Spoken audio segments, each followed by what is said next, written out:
Salut tout le monde, très urgent. Aujourd'hui, samedi 28 juin 2025, honorable Aboubacar Sidiki Fomba vient de lancer un message pour la réconciliation, que Assimi Goïta veut réconcilier les Maliens. Je répète encore, que Assimi Goïta veut que tous les Maliens soient réconciliés. On l'écoute et après, on va dire ce qu'on a à dire. Écoutons honorable Aboubacar Sidiki Fomba.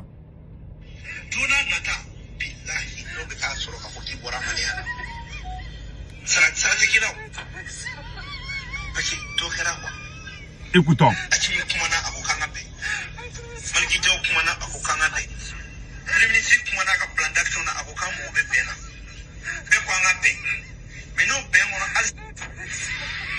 Donc, vous avez entendu? C'est honorable Aboubacar Sidiki Fomba. Il dit que Assimi Goïta a parlé aux Maliens qu'on soit unis. Que les gens, il y a des gens qui ne veulent pas l'union.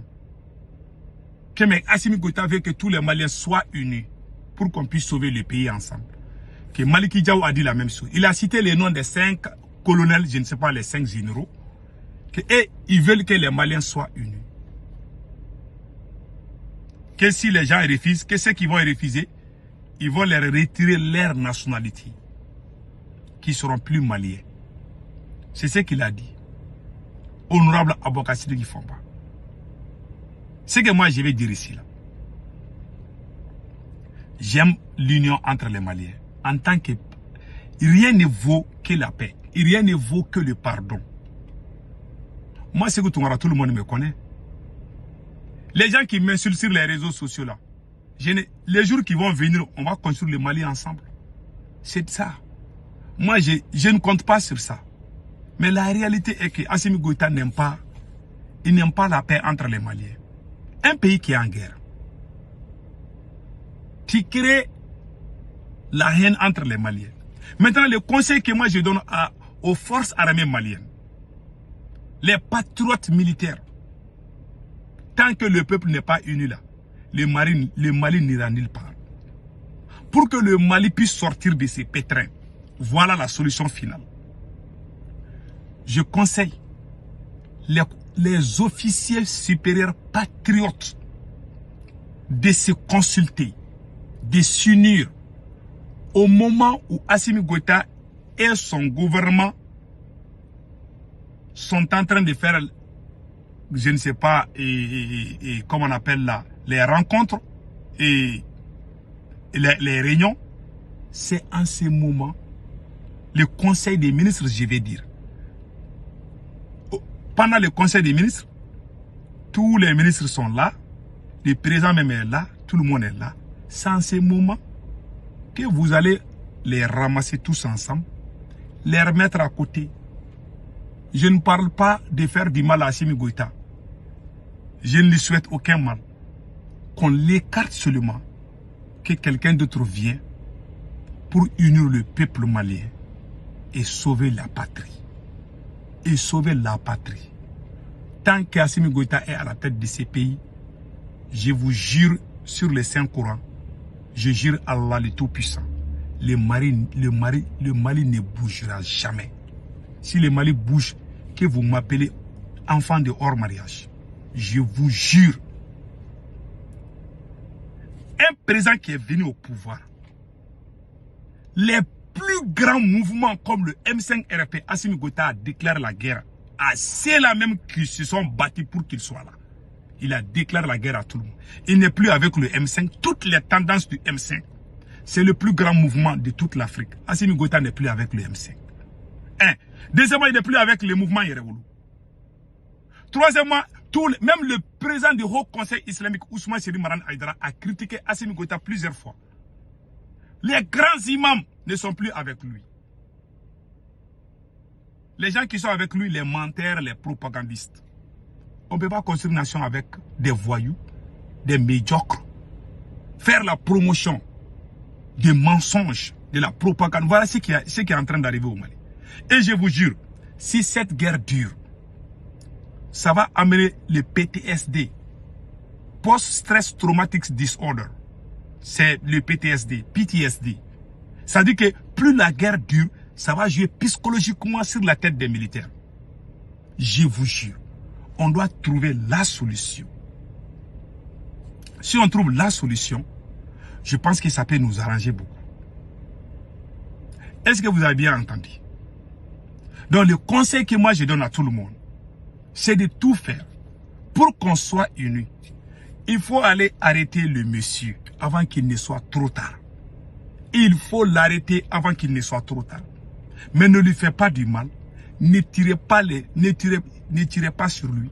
Je ne veux pas qu'on fasse du mal à Assimi Goïta. Je veux qu'on l'arrête, qu'on le met à côté et qu'un patriote vienne pour libérer nos camarades. Les messieurs parlent que comment on peut être réconcilié. On a nos camarades qui sont en prison parce qu'ils ont dit leur opinion. Ben le cerveau est en prison. Tous les gens qui se sont battus pour ce mouvement-là, il y a un langage qui dit, c'est dans les besoins qu'on connaît ses vrais amis.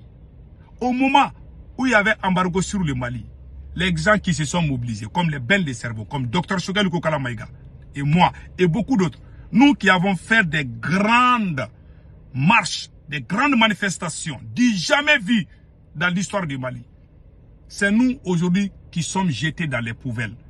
Les gens même qui supportaient la France, ce sont eux aujourd'hui qui ont pris les devants. Et Assimi Goïta se plante la tête pour dire que lui il est panafricain. Et puis il a combattu les panafricains. C'est Karma qui l'a frappé. Aujourd'hui le Burkina nous a dépassés. Le Niger nous a dépassés. On est la risée de l'Afrique aujourd'hui. Même le discours qu'il allait faire en Russie là. Vous avez vu, même le voyage là, c'est un voyage touristique. Le pays est à fait à ça. Toi, tu es en train de te promener en Russie, c'est comme si tout va bien au Mali. Pendant que les plus grands camps militaires sont attaqués par les terroristes. Les plus grands camps de l'armée malienne, dans la zone des 3 frontières, ça c'est le camp de Boulkessi, qui avait des milliers de soldats. Je vous dis, ce camp est aux mains des terroristes. C'est ce camp, le dernier camp militaire entre le Mali et le Burkina Faso. Le dernier camp militaire entre le Mali et le Niger est aux mains des terroristes aujourd'hui. Ça veut dire que les terroristes vont quitter au Mali pour aller attaquer le Niger. Les terroristes vont quitter au Mali pour aller attaquer le Burkina Faso. Le camp de Boulkessi. C'est un lieu stratégique. C'est un tournant stratégique. Aujourd'hui, ce sont les terroristes qui contrôlent la frontière entre le Mali et le Burkina et le Niger. Il y a beaucoup de gens qui ne savent pas ça. Pourquoi on est arrivé à ça? Dieu a dit même dans le Coran, dans la Bible, nos grands-parents ont dit, bien avant même qu'on connaisse la religion, quand vous êtes unis, vous êtes forts. Quand vous êtes divisés, vous êtes faibles, vous êtes finis. Depuis qu'Assimi Goïta, auparavant, en 2022, 2023, 2021, c'est l'armée malienne qui cherchait les terroristes. Les terroristes, même 10 terroristes ne pouvaient pas s'unir pour faire du mal, ne pouvaient pas se rassembler. L'armée malienne les guettait partout. Parce qu'on était unis, on était forts. Dieu nous a donné la chance. Plus vous êtes unis, plus vous êtes forts. Mais Assimi Goïta est venu créer la division. Il a déclaré la guerre à tous les gens qui l'ont aidé. Voilà aujourd'hui, on est dans les problèmes. Voilà aujourd'hui, le pays est devenu pire avant même que Assimi Goïta ne vienne. Les terroristes ne venaient pas à Bamako. C'est avec l'arrivée de Assimi Goïta que les terroristes... Il n'y a jamais eu de couvre-feu. Depuis que moi je suis né au Mali, il n'y a jamais eu de couvre-feu à Ségou à cause des terroristes. C'est au temps de Assimi Goïta que 8 et combien de régions, 5 ou 6 régions au Mali sont en couvre-feu, sont en danger, sont menacées. Même Bamako est menacé aujourd'hui. Parce qu'il a divisé les gens. Quand tu divises son peuple, un pays qui est en guerre, toi tu divises le peuple. Il y a des gens qui vont faire alliance avec des terroristes contre toi-même. Il y a des gens qui sont prêts à faire l'alliance avec le diable pour te faire tomber. Tant que ce phénomène existe dans l'AIS, on va durer dans le combat. Plus on dure dans la lutte contre le terroristes, plus nos soldats, ça va jouer psychologiquement sur les militaires. Ouais, les Américains n'aiment pas les longues guerres. Vous avez vu, Trump a demandé les cessez-le-feu. Parce que quand on dure la guerre là, ça va jouer. Économiquement, ça va jouer sur vous. Et psychologiquement, ça va jouer sur les militaires. Pour éviter tout ça, on devait être unis. Si on était unis, comme avant, je vous jure, on allait trouver la solution à ces terroristes. Mais on est désunis aujourd'hui. Il y a des gens, je connais des gens qui sont fâchés, qui font même la publicité des terroristes, qui publient les sociétés de terroristes. Mais on ne peut rien. Moi, je ne le ferai pas. Moi, je n'aime pas Assimi Goïta au pouvoir, mais je n'ai rien contre la personne même de Assimi Goïta. Je ne lui souhaite aucun mal. Mais je demande aux patriotes militaires de se consulter. Au moment où il y a conseil des ministres, là, où ils sont tous ensemble, là, il faut aller l'arrêter, le mettre à côté, et puis quelqu'un va venir unir le peuple malien pour qu'on puisse sortir de ces pétrins. Tant que vous ne faites pas cela, on va durer des années dans ça. Et Assimi Goïta, au moment où vous vous rendez compte, ça va être trop tard parce que le peuple va se lever contre vous. Même Assimi Goïta est parti en Russie. Voilà un discours honteux qu'il a dit. Écoutez, Assimi Goïta, un président qui dit que je vais vous donner l'argent.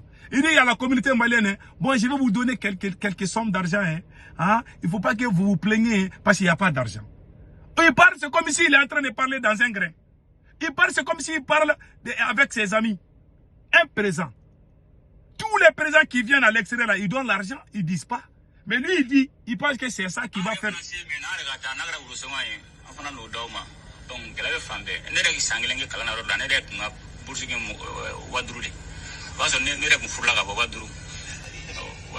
Voilà, regarde, voilà un président qui parle comme ça. On dirait que quand nous, on avait 15 ans là, hein, quand on cherchait les margouillas là, c'est comme ça, on discutait, on s'asseyait. Il ne sait même pas parler. Bon, je vais vous donner quelques sommes d'argent. Hein. Il ne faut pas que vous vous plaignez. Un président qui parle comme ça. Mais si tu donnes, il faut te cacher pour le faire. Pourquoi tu dis publiquement que tu vas donner l'argent aux gens? Maintenant, quand lui va quitter là, ces gens-là vont commencer à se soupçonner les uns contre les autres. Ah, le président dit qu'il va donner l'argent. Tu ne devais même pas dire. Moi, je suis aux États-Unis plus de 20 ans. Tous les présidents qui viennent aux États-Unis, ils donnent l'enveloppe à la communauté malienne. Lui, Assimi Goïta a rencontré la communauté malienne en Russie. Et voilà ce qu'il a dit publiquement. Je vais vous donner l'argent, vous allez distribuer entre vous. Maintenant, lui, il va quitter. Les gens vont se dire, ah, le président a dit qu'il va donner l'argent. Les gens vont se dire, il y a combien de personnes? Mais tu donnes à la communauté, puis tu pars. Toi-même, tu ne dois même pas parler de ça. Voilà, il est mal conseillé. Je vous dis, ce monsieur-là ne connaît même pas comment on gère un pays. Il est rancunier. Et puis, quand il est rancunier, quand il a mis Boubé Maïga en prison, là, il a juré que les gars ne vont pas sortir vivants. Les gars est mort en prison. Nos camarades qui sont en prison, là, il a juré qu'il ne va pas les lâcher. Surtout Ben le cerveau. Quand Ben le cerveau est parti en prison, Assimi Goïta a juré que Ben ne va pas sortir. Vous voulez qu'on se taise? C'est là même qui ont fait la révolution. C'est eux aujourd'hui qui sont en prison. D'autres sont en exil. D'autres sont écartés. Les voyous qui chantaient les louanges de la France, ce sont eux aujourd'hui qui font la pluie et le beau temps. Et vous voulez que Dieu vous aide? Même si tu mets le palais présidentiel de Vladimir Poutine à Bamako là-bas, là, Dieu ne va jamais t'aider. Tu vas rester dans ça. Mais le Mali va s'en sortir. Hein. Ça, c'est clair. Assimi Goïta n'est pas le Mali. Hein. Ah, Sékou Toungara parle de déstabilisation. On dirait... Faut pas me pousser à parler. Quand nous, on sortait contre l'autre président, c'était ces mêmes militaires qui étaient derrière nous. Je vais faire une vidéo spéciale sur ça là. Comme ça, vous allez fermer vos grandes gueules. Quand nous, on sortait contre Bandaou, le président Bandaou, nous on sortait contre. Ce sont ces mêmes militaires qui nous donnaient même les emplacements des champs de Bandaou. Ce sont ces militaires qui nous ont donné. Et puis la valeur du champ de Bandaou. Ce sont ces militaires qui nous ont donné. Ce sont ces militaires qui nous poussaient contre le président Bandaou. Quand eux, ils font la même chose, nous on sort, vous dites que nous voulons déstabiliser. C'est eux aussi, ils ont déstabilisé quelqu'un, non? Il faut arrêter de nous pousser des... Moi, je n'aime pas parler. Je ne suis pas ami de quelqu'un. Tu fais du bien, on est ensemble. Tu trahis le Mali, on n'est pas amis. Que ce côté soit clair. En bon entendeur, salut.